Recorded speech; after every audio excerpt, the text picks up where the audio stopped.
मेरे प्यारे बच्चे और बच्चियां, जय स्वामीनारायण। हम पाठ नंबर 17 देख रहे थे। इसमें गरीबी वो देख रहे थे। तो गरीबी का टॉपिक एक वाक्य लास्ट में देख लेते हैं। गरीबी निवारण कार्यक्रम, पॉवर्टी एलिविएशन प्रोग्राम, पीएपी। गरीबी को निर्मूलन करने के उपाय को व्यूहात्मक रूप से सफल बनाने के लिए गरीबी रेखा के नीचे जीने वाले शहरी और ग्रामीण क्षेत्र के लोगों का सीधा प्रभाव हो, इस तरह विविध कल्याणकारी योजनाओं का सीधा आर्थिक लाभ उन्हें मिले, इस उद्देश्य से तथा रोजगारी के अवसर उपलब्ध करवाकर आय वृद्धि द्वारा गरीबी निवारण के कार्यक्रम अमल में लाए गए हैं। गरीबी निर्मूलन कार्यक्रमों योजनाओं को मुख्यतः 5 विभागों में बांटे सकते हैं।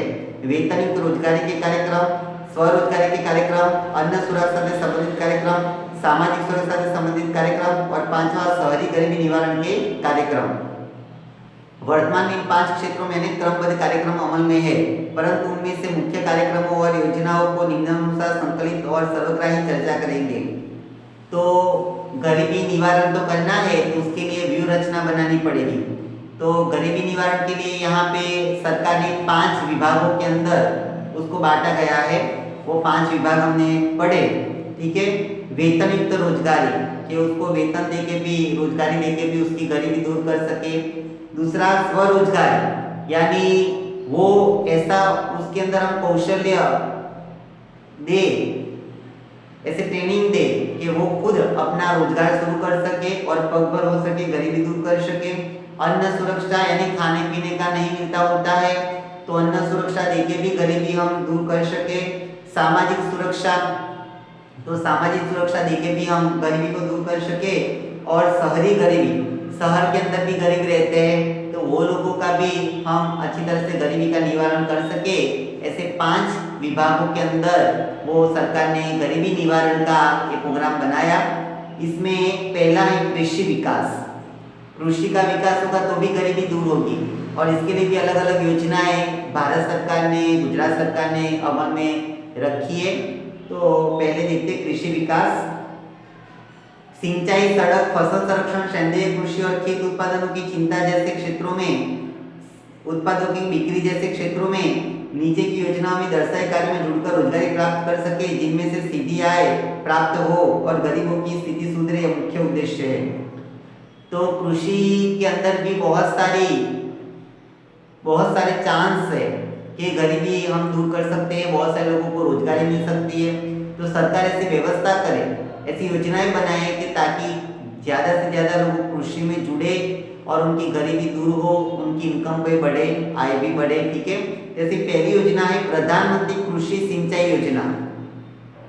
राष्ट्रीय कृषि योजना के अधीन कृषि की वृद्धि दर बढ़े, कृषि से संलग्न विभाग विकसित करना, सिंचाई की सुविधाओं में वृद्धि करना, जमीन को सिंचाई के अंतर्गत लाना, टपक पद्धति से सिंचाई करना, प्रत्येक खेत को पानी मिले, जिससे जल संकट को दूर करने के छोटे बड़े मध्यम कद के चेकड़े खड़े करना। ऐसे अनेक उपाय करके किसान को कृषि के खतरे और कर्ज से बचाने तथा रोजगारी द्वारा आय पूर्ति से गरीबी से बाहर निकलने का प्रयत्न है। तो कृषि सिंचाई से सब करके चेक डैम बनाना, बराबर से जमीन को सिंचाई मिलाना, टपक पद्धति, सबसे ज्यादा से ज्यादा गरीबी दूर हो, इस तरह के प्रयत्न सरकार ने किए हैं। दूसरा है प्रधानमंत्री फसल बीमा योजना। इस अंतर्गत खेत सुरक्षा बीमा योजना को अधिक सुगठित करके प्राकृतिक आपदाओं से किसानों को होने वाले नुकसान से आर्थिक सहारा देने की सहायता करना, समर्थन भाव से कपास की खरीद में बोनस और फसल के नुकसान में हर्जाना देना शुरू किया है। भावों की स्थिरता के लिए क्षतियुक्त कृषि मूल्य आयोग की रचना की है। क्षति मुक्त कृषि मूल्य आयोग की रचना की है। तो फसल बीमा योजना, फसल बिगड़ जाती है तो उसका जो पॉलिसी बीमा लिया होता है तो सरकार उसको पैसा देती है, तो उसको क्या है कि मुनाफा होता है, उसको वोट नहीं जाती, ठीक है। राष्ट्रीय पेयजल कार्यक्रम, इसके अधीन प्रत्येक खेत को पानी उपयोगी नहरों का ढांचा सुधारना, मिट्टी के कटाव को रोकना, अनुसूचित जनजाति के किसानों को नए ट्यूबवेल, क्षार प्रवेश नियंत्रण जैसे कार्यक्रम अमल में रखे तथा तालाबों की खुदाई, वाटर शेड विकास, टांकी निर्माण, वर्षा के जल का संग्रह, वृक्षारोपण, नहर की लाइनिंग बनाना, पेड़ पौधे लगाना जैसे नवीनीकरण और चेकडैम का पुनरुद्धार करना, रोजगार लक्ष्य कार्यक्रम अमल में रखकर ग्रामीण क्षेत्र में कृषि पर आधारित गरीब परिवारों को गरीबी से बाहर निकालने के लिए कुछ आर्थिक सहारा रूपी सहायता की है। राज्य सरकार ने भी कृषि में लाभदायक योजना में खरीफ की फसल के लिए काफी कम ब्याज दर पर बैंक द्वारा कर्ज देना, पशुपालन के लिए खाद के संग्रह के लिए सुविधा उपलब्ध करवाई है और केंद्र सरकार के सिंचाई के कार्यक्रमों में भी राज्य सरकार ने ठोस कदम उठाए हैं। गुजरात सरकार ने गरीबी निवारण के उपाय हाथ में लिए हैं, जिसके अंतर्गत राज्य सरकार द्वारा पिछले दशक में गरीब कल्याण मेले आयोजित कर गरीबों को स्वावलंबन के लिए आवश्यक सहायता दी जाती है।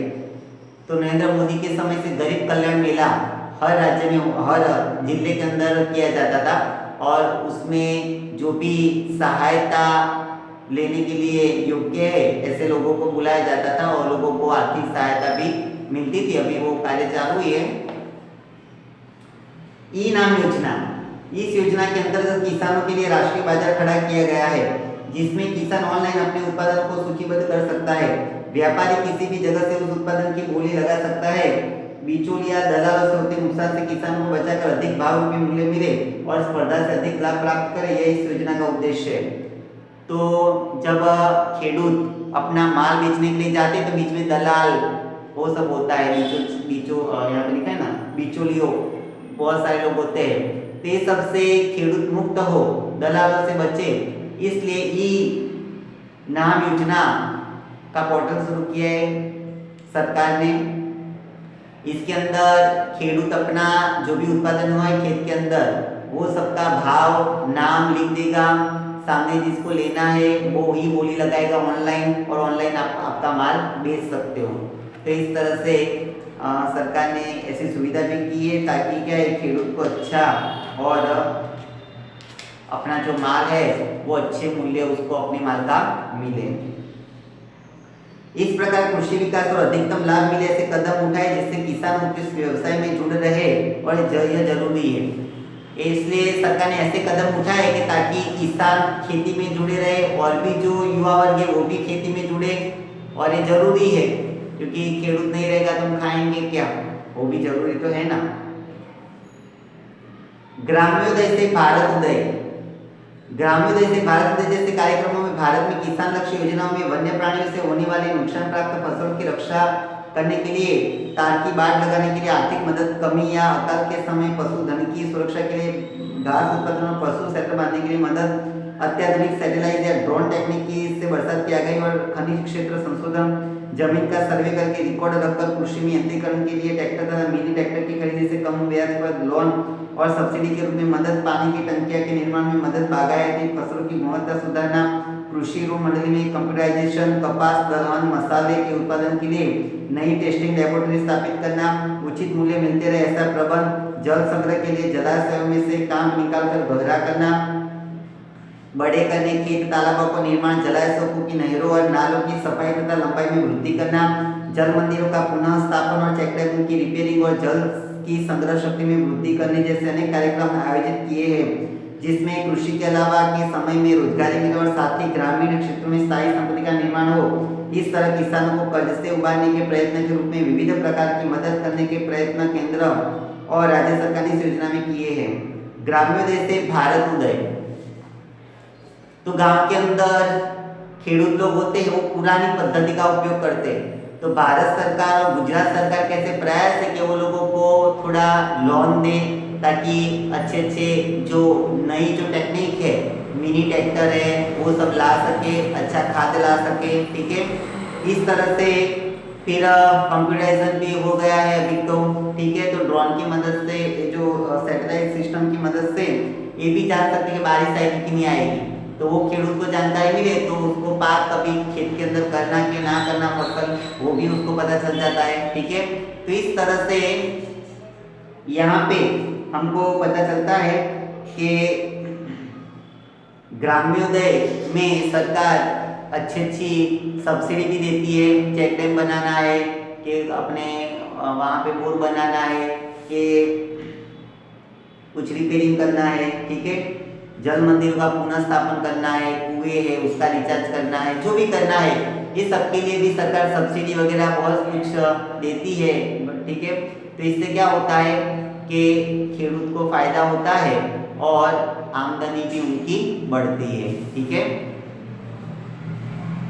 तो यहाँ तक देखते हैं, इसका आगे का जो है तीसरा पॉइंट ये हम इसके बाद वाले वीडियो में देखेंगे। थैंक यू क्लास, आपका दिन मंगलमय हो। जय स्वामी।